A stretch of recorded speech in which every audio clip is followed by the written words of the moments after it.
Hello everybody and welcome to the weekly countdown of the top 10 best-selling light novels in Japan, this being for the week of November 27th to December 3rd of 2017.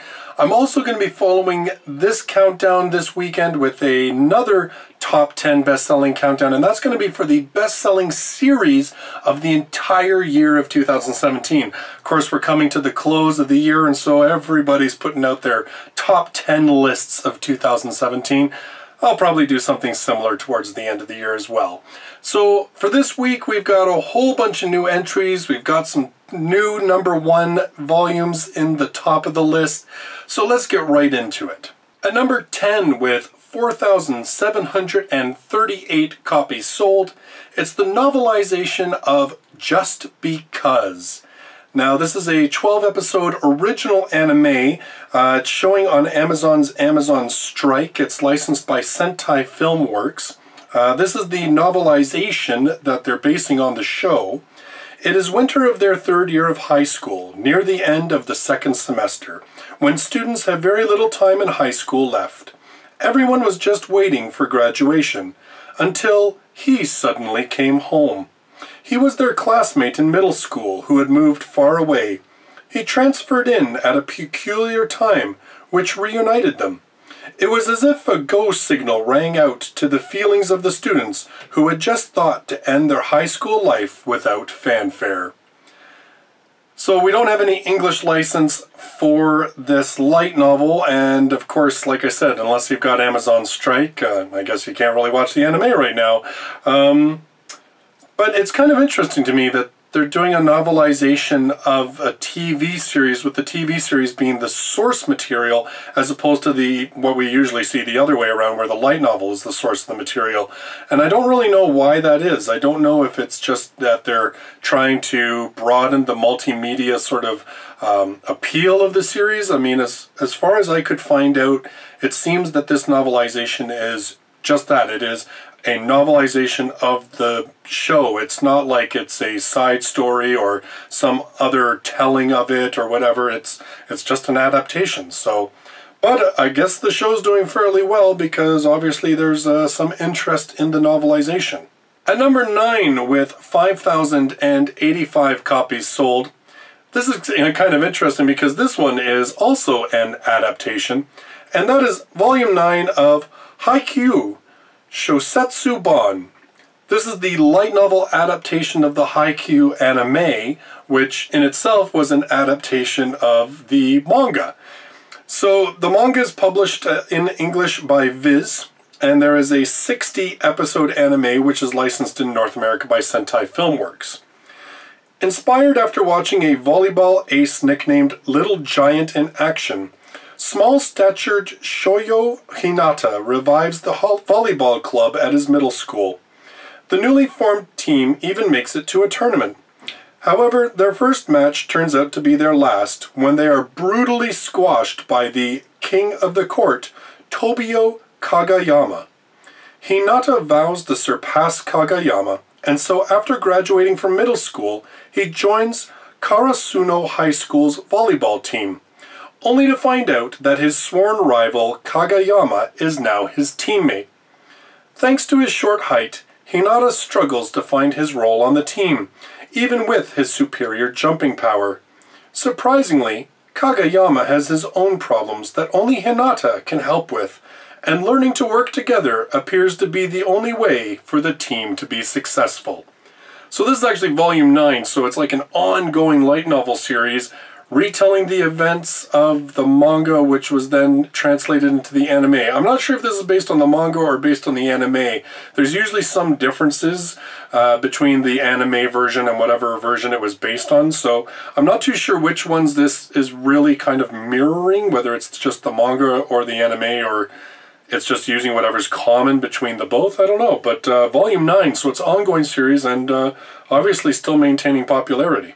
At number 8, this one returning onto the list from last week with 5,469 copies sold, Volume 10 of Rokudenashi Majutsu Koushi to Akashic Records. So the Akashic Records of the Bastard Magical Instructor. Of course, as we keep saying, no English license for the light novels. The manga is licensed for English by 7 Seas, and they just released Volume 2, I think just a couple days ago.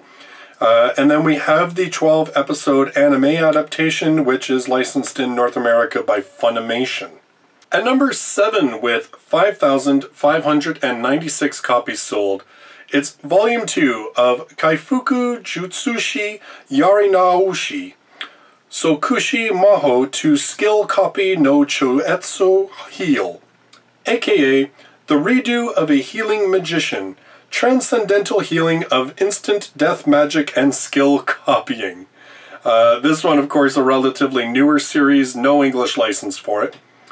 Using healing magic on the world itself, I'll start over. Healing magicians cannot fight alone.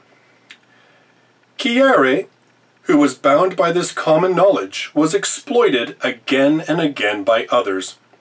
But one day, he noticed what lay beyond healing magic, and was convinced that a healing magician was actually the strongest class. However, by the time he realized that potential, he was deprived of everything. Thus, he used healing magic on the world itself to go back 4 years, deciding to redo everything. This is a heroic tale of one healing magician who became the strongest by using knowledge from his past life and healing magic. So kind of an interesting twist. So it's definitely a fantasy. And it's not so much an isekai. We talked about, there was another title not too long ago about the whole, like, going back, a guy fell asleep and he woke up and he was 10 years in the past and he was going to kind of just redo his life. This is like that same thing. I mean, we've seen it before in other formats, but this one doing it in a fantasy type setting. It sounds kind of interesting. It's kind of blending a few different genres in there. So it would be interesting to sort of see how that works. I'm also a little bit curious to see where he figures that a healing magician who, yes, is typically a support position. I mean, anybody who plays RPGs, that's just generally what we do with our healers.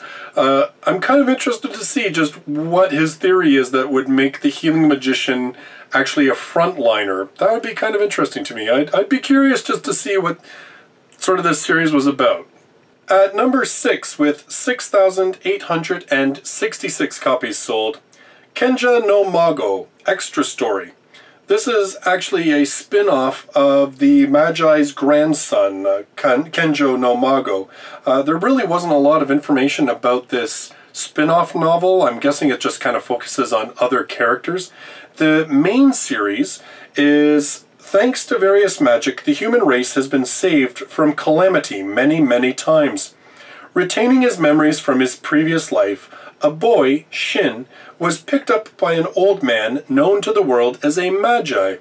Shin was brought up by the Magi, who had retired to a secular place as his own grandson.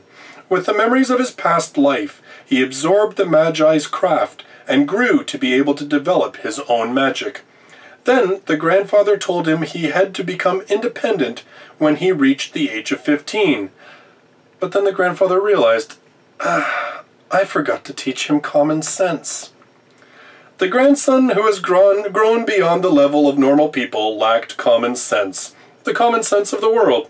So, to learn how to socialize, he goes to Earlshide Kingdom City to be admitted to Earlshide Advanced Magic Academy.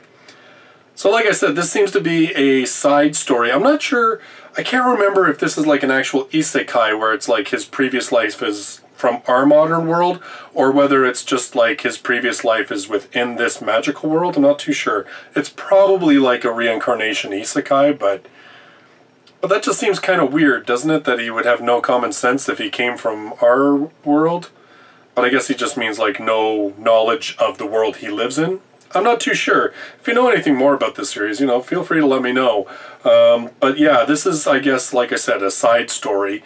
And yeah, in typical format, it seems to usually focus on side characters that we don't hear a lot from in the main series. At number 5, with 7,598 copies sold, Volume 18 of Madan no O to Vanadis, or Lord Marksman and Vanadis. This, of course, returning from last week. It was the #1 light novel on the list last week, now dropping down to number 5. I believe somebody said that this was the final volume of this series, so it seems like everybody came out and bought it when it first released to grab the last copy, and then it's now had a bit of a fall in this next ongoing week. No English license for this light novel series. The manga is licensed by 7 Seas and coming out in English. And also the 13-episode anime was licensed in North America by Funimation. And approximately the anime covered up to volume 5 of the light novels. At number 4, with 8,830 copies sold, volume 13 of Next Life. Yamada Takashi lost his life in the snowy mountains. That is what he thought, but he then appeared in an unknown place. Another world that looked like the game he played. Moreover, there were many things that he didn't know. While puzzled, he still retained the strongest class ability, which made him at least feel a little relieved. The high-ranking magician, wise man Marius, still lives on till today. So, again, not a lot of information on this series, but it very much sounds like it is an isekai, and it sounds very much like it's another one of those, I become reincarnated to a fantasy world that's based on the game I played, and I retain my abilities from that game, potentially even like his appearance. You know, we've seen that in Overlord. Actually, I'm going to be reviewing a light novel. That review will probably be out tomorrow, called How Not to Summon a Demon Lord. Has the same sort of idea. Guy summoned with his appearance and abilities from the video game he plays. It's unfortunate with these series where there's no English license that I can't really dig into it deep enough to say, like, what sets it apart, like what makes it more unique than, say, an Overlord or, you know, the dozens of other series that are very, very similar. If you know more about this series, feel free to let me know in the comments down below. I'm always curious to find out more about these series. I don't read fan translations, and of course I can't read the Japanese language, so I really just don't know much about these series unless they get released in English, outside of what little bit of research that I'm able to dig up. At number 3, with 14,981 copies sold, Volume 8 of Isekai Meikyū de Harem Wo, aka Slave Harem in the Labyrinth of the Other World. There is no English license for this light novel series.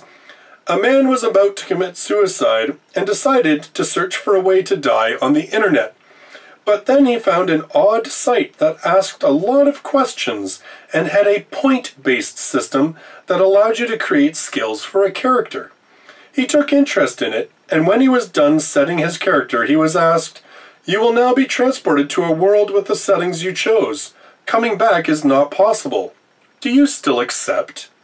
Without thinking much of it, he pressed yes, and found himself in another world with the skills he chose to have. So, yeah, another isekai really, but the fact that it's got Slave Harem right in the title, I think all of you can kind of guess where that one's going. Now at number 2, with 17,776 copies sold, it is volume number 2 of the Konosuba spin-off, which is Konosuba, God's Blessing on This Wonderful World, Extra. That fool is also in the spotlight. The supporting role can be wonderful. As far as I know, there's no English license for this. I think that Yen On has picked up the Megumin spin-off. I can't remember what it's like. Konosuba, Some Wonderful Explosion or something like that. I do believe they've picked that up, but I don't think they've picked up this spin-off yet. This one, it focuses on the character of Dust instead of Kazuma. In this second volume, it seems he is off to a spa city, but along the way, Yunyun kind of joins up with his party. So it doesn't have a whole lot of information, of course. Like I said, you know, a lot of the spin-offs don't seem to get quite as much information to them as the main series. I only know that, you know, we just had like the spin-off with Dust, this previous one. This is only the second volume. Like I said, I don't believe this has been licensed yet in English, so we'll have to wait and see. It wouldn't surprise me though, because Konosuba seems to be doing quite well, so it wouldn't surprise me if we see this one getting licensed at some point. And at number 1, with a very dominant 44,196 copies sold, it is volume number 13 of Konosuba, God's Blessing on This Wonderful World. So the main series, of course, coming out the same day as the spin-off novel and pretty much crushing all of the competition. Now we do actually have this one in English. The light novels are licensed in English by Yen On. Volume number 4 is coming out in like a week and a bit. Of course, the manga is also licensed in English by Yen Press. And we have the 20-episode anime adaptation, which is licensed by Crunchyroll. So, Konosuba, it's, you know, a really fun series. It's not too shocking that it keeps doing well. One of the few isekais that I don't kind of just ho-hum because it's another isekai, because the characters, like the whole thing just seems like a big farce. It just seems like such a spoof on so many of the conventions of the isekai genre, and it's just so much ridiculous fun that I can't help but enjoy the series. So yeah, I mean, it's really no surprise to me that it's doing very well, and I'm glad to see it. And again, it's one that I've been reviewing as we go along. I'm actually waiting for volume 4 to arrive in the mail for me too, so there you go. So those are the top 10 best-selling light novels in Japan for the week of November 27th to December 3rd of 2017. Konosuba basically owning the list this week. I wouldn't be too surprised to see Konosuba still do very well next week, but I do believe there are quite a number of new releases that are going to be coming out, so it wouldn't surprise me if we do see some movement in sort of those top couple of positions on the list, but we'll just have to wait until next Saturday, and I will be here and going over the list, and we will see what happens then. So if you love light novels and you're brand new to the channel, you should consider subscribing. I do this countdown every single week, as well as doing 2 to 3 light novel reviews every single week as well. Thank you very much for joining me in this video, and I look forward to seeing the next one. Till then, bye-bye for now.